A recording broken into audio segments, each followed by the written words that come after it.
Entendendo a Bíblia em boa companhia. Para ter sucesso, as boas companhias podem nos conduzir a sucesso ou não. Seria isso verdade? Ou seria isso uma das verdades? Nós temos na lição da Escola Sabatina Educação e Redenção a perfeita lição dentro da Palavra de Deus para alcançarmos o sucesso. E a lição vem nos trazendo o verso para nossa reflexão, que está em Josué capítulo 1, verso 7. Então somente ser forte e muito corajoso para teres o cuidado de fazer segundo toda a lei que o meu servo Moisés te ordenou. Dela não te desvies nem para a direita nem para a esquerda, para que sejas bem-sucedido por onde quer que andares. Se você quer ser bem-sucedido, a receita está aqui. Pois então Deus estava dizendo para Josué, assim que ele assumiu a liderança do povo de Israel, antes e logo ao entrarem na terra prometida, a terra de Canaã, depois de terem atravessado o deserto, a receita para se manterem fiéis, a receita para deixarem de se apostatar e terem o verdadeiro sucesso. Pois bem, o que é realmente o sucesso? Diz-me com quem tu andas, direis quem és. O que é que você está fazendo nas companhias das pessoas? Isso tem um reflexo, um impacto sobre o destino da sua felicidade. Pois então veja só, o que é sucesso na visão das pessoas hoje? É ser top, é estar no pico, é o primeiro, é o maior, o melhor. São conceitos de felicidade misturados com conceitos de sucesso. Mas isso seria realmente verdadeiro? Logo nos deparamos com alguns apelidos, alguns adjetivos negativos, desqualificadores das condutas de sucesso. Temos o riquinho, temos aí a figura da patricinha, do nerd, aquele que vai bem na escola da lição da escola sabatina, na escola de Jesus. Os nerds são chamados de crentes fanáticos, pessoas que estão dentro de uma heresia, assim, por serem muito dedicados ao Senhor, santinhos, santinhos do pau oco. Muitas vezes essas pessoas fiéis a Deus são confundidas com pessoas que vivem de um rigor de aparência, e então elas estão comunicando apenas uma casca. São o que Jesus chama de sepulcros caiados, por belos por fora, mas por dentro contaminados, estão vivendo uma vida podre. Então, qual será o verdadeiro conceito de sucesso? Nós temos que desviar do mal e nos adaptarmos à obediência. Vamos lembrar que foi Satanás o primeiro rebelde, o primeiro desobediente, perverteu a Eva também com a doença da desobediência, e assim trouxe uma grande desgraça, pois nos afastamos daquele que nos ama, que sabe todas as coisas e que nos dá as perfeitas orientações. Os adjetivos, eles conferem uma certa perseguição às pessoas que estão fazendo as coisas buscando o sucesso. Mas realmente, qual é o sucesso verdadeiro? Ter uma vida longa.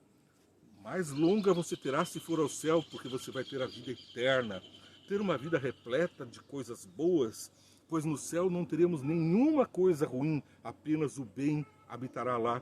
Todas as coisas com fartura e com prodigalidade que vem direto do Pai, direto de Deus. O Deus da fartura dará abastança a seus filhos. Então, qual é o sucesso verdadeiro? É salvarmos a família, com certeza, levarmos a mensagem ao mundo, fazermos pessoas mais felizes aqui e termos boas companhias. Isso nos faz andar em boa companhia e nos eleva ao patamar de um Deus santo, um Deus que está nos conduzindo para a sua santidade. Temos então na Bíblia um relato de toda a Bíblia, relatando como sermos felizes, como estaremos nos portando aqui na terra para galgarmos a felicidade. Josué 1, 7 e 8, o verso 7 a gente já leu, né? Mas vamos ler novamente o 7 e 8. Somente seja forte e muito corajoso. Tenha cuidado de obedecer a toda a lei que o meu servo Moisés lhe ordenou. Não se desvie dela nem para a direita nem para a esquerda, para que seja bem sucedido por onde quer que andar. Não deixe de falar as palavras desse livro da lei e de meditar nelas de dia e de noite, para que você cumpra fielmente tudo o que nele está escrito. Qual é o propósito de Deus então aqui? Que nós cumpramos o que está escrito. É seguir em obediência. Então seremos felizes, receberemos a Canaã, foi a promessa de Deus ali para o povo antigo, o povo de Israel, para o seu povo, e também é a promessa para nós, filhos de Deus, que estamos vivendo segundo seus passos. Veja Romanos 1, verso 5. Paulo diz o seguinte: por meio dele e por causa do seu nome, recebemos graça e apostolado para chamar dentre todas as nações um povo para a obediência que vem pela fé. A fé substituiu os mandamentos, a graça substituiu os mandamentos, estamos diante do poder desobedecer, de seguir em maus caminhos. O que é que o apóstolo Paulo está revelando aqui? A mesma coisa que Deus disse lá, que ele que faz o querer e o efetuar. Ele opera em nós o querer e o efetuar. E aqui esse complemento. A obediência vem pela fé. Se nós acreditamos em Deus, cremos no amor de Deus, mas cremos também no juízo de Deus, então estamos diante de um ser que tem autoridade, mas é repleto de amor e nos compreende e nos faz, por fé, capacitados para a obediência. E nos faz também porta-vozes dessa mensagem para chamar o mundo para a obediência pela fé. Ninguém obedece aquilo que não acredita. Isso seria assim uma coisa muito herege, uma coisa muito autoritária. Eu vou obedecer sem acreditar. É uma coisa falaciosa, nós temos que crer. Aquele que crê obedece aos mandamentos daquele a quem ama.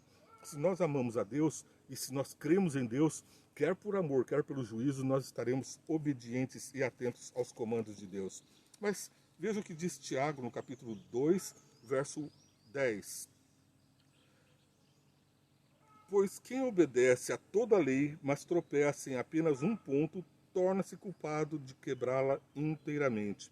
Aqui Tiago, discípulo de Jesus, bem depois de Jesus ter subido ao céu, depois de sua morte, está reforçando a ideia que Jesus disse: eu não vim abrogar, destruir a lei, eu vim aprimorar, eu vim dar cumprimento, mostrar como é que se faz para cumprir a lei.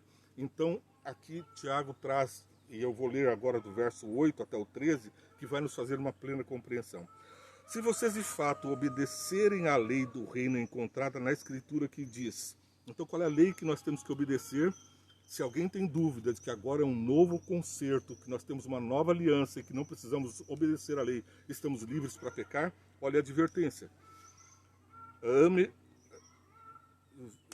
a Escritura que diz, ame o seu próximo como a si mesmo, e então estarão agindo corretamente.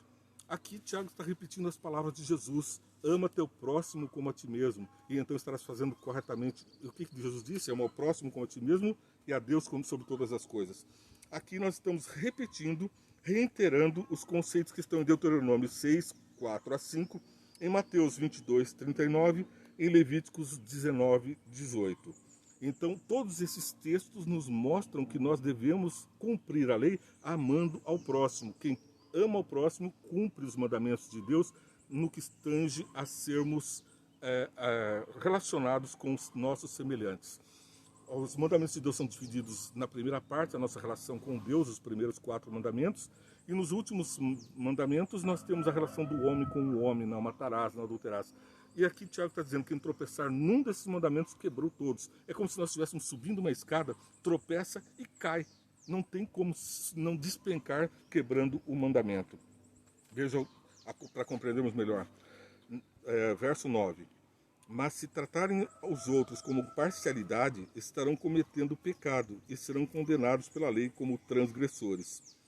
Pois quem obedece a toda a lei, mas tropeça apenas um ponto, torna-se culpado de quebrá-la inteiramente. Pois aquele que disse, não adulterarás, também disse, não matarás. Êxodo 20. Está aqui Tiago repetindo as palavras de Jesus e repetindo o Êxodo capítulo 20, que dá os mandamentos: não adulterarás. E ele faz a menção de qual lei é que deve ser obedecida lá no Novo Testamento, já nos últimos momentos do pregador apóstolo, daqueles que tiveram contato com Jesus, que receberam a mensagem diretamente de Jesus.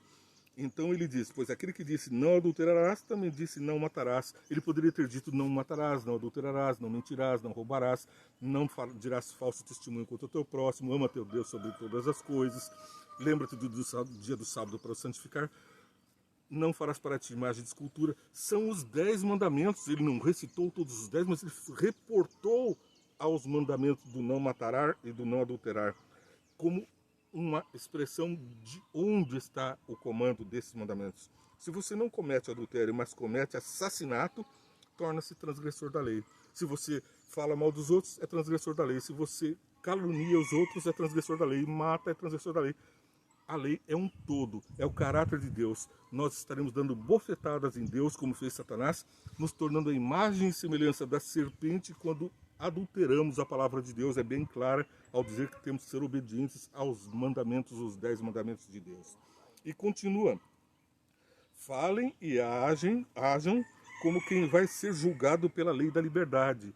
A lei da liberdade, mas não é a lei da opressão, mas ela vai fazer juízo, ela vai trazer juízo para os desobedientes. Então, a lei é liberdade para todos, mas é juízo para os desobedientes.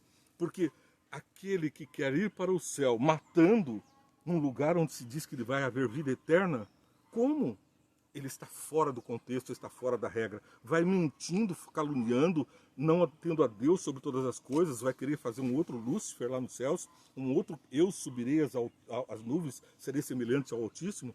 Não, lá estarão os adoradores de Deus, o que tem Deus como único e eterno e o primeiro. E Deus diz que eu sou o primeiro, eu sou o alfa e o ômega, não há lugar para um outro Satanás nos céus. Não queira ser você um desobediente a querer entrar nos céus. Isso é a vontade de Satanás. Nos últimos momentos da história desse mundo, vai acontecer exatamente isso. Satanás vai lançar-se com seus exércitos de anjos e de homens maus contra a cidade santa, está escrito lá no Apocalipse. E nós então temos que essa guerra contra o mal acaba com o cumprimento da palavra de Deus, com a obediência aos mandamentos. Porque, verso 13, porque será exercido juízo e misericórdia sobre quem não foi misericordioso, e misericórdia triunfa sobre o juízo. Então Deus tem a misericórdia para aqueles que desobedeceram, mas se arrependem, confessam e querem seguir os mandamentos de Deus. Ele dá poder pela fé. Tudo isso é o que está no que lemos. Depois nós vamos ver que esses mandamentos não terminaram com Jesus, com a morte na cruz, mas que eles continuam, como toda a Escritura diz, para além, lá no Apocalipse, capítulo 12, versos 17.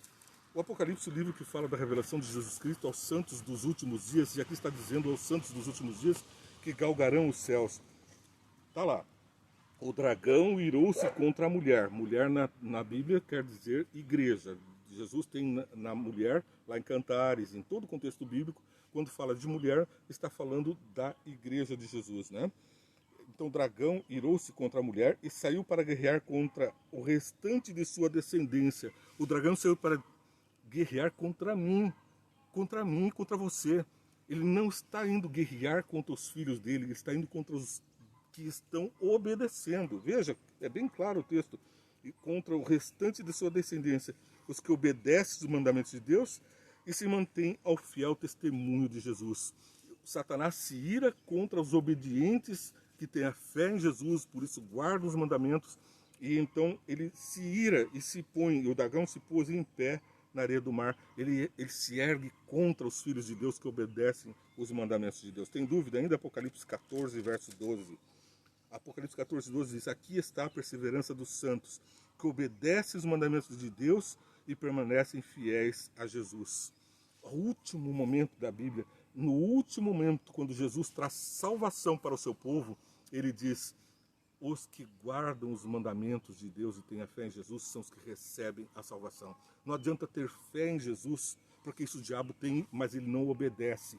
Nós precisamos conhecer a Jesus, a sua vontade, guardar os seus mandamentos. Pela fé, pela graça, nós vamos galgar o querer e o efetuar que vem de Deus. E assim nossa vida será melhor aqui na terra, teremos o verdadeiro sucesso. Todas as coisas que o homem imaginou no seu coração de bom, diz a Bíblia, aquilo que o homem não viu e o seu coração não pôde imaginar, são essas coisas que Deus tem preparado para mim e para você. É o sucesso ao seu alcance. Você está assistindo o programa Entendendo a Bíblia em Boa Companhia, e por isso nós vamos orar. Senhor Deus, nós pedimos a sua companhia na nossa vida, fortalece a nossa fé, faz com que nós cumpramos os seus mandamentos e nos abstenhamos do mal para termos o sucesso que é a tua companhia. Abençoa todos que estão participando desse programa para que eles sejam ricos de bênçãos e transmitam a todos uma luz maior que vem de Ti. Em nome de Jesus, amém. Não perca, 5 minutos, vem, entende o resumo dessa programação, vai ao ar às 8 horas. Você assiste, curta, compartilha e também ora por esses programas para que eles tenham a palavra fidedigna de Deus. Logo mais, entendendo a Bíblia em boa companhia, que é o que você está assistindo, para poder curtir, compartilhar e abençoar a todos. Deus te abençoe.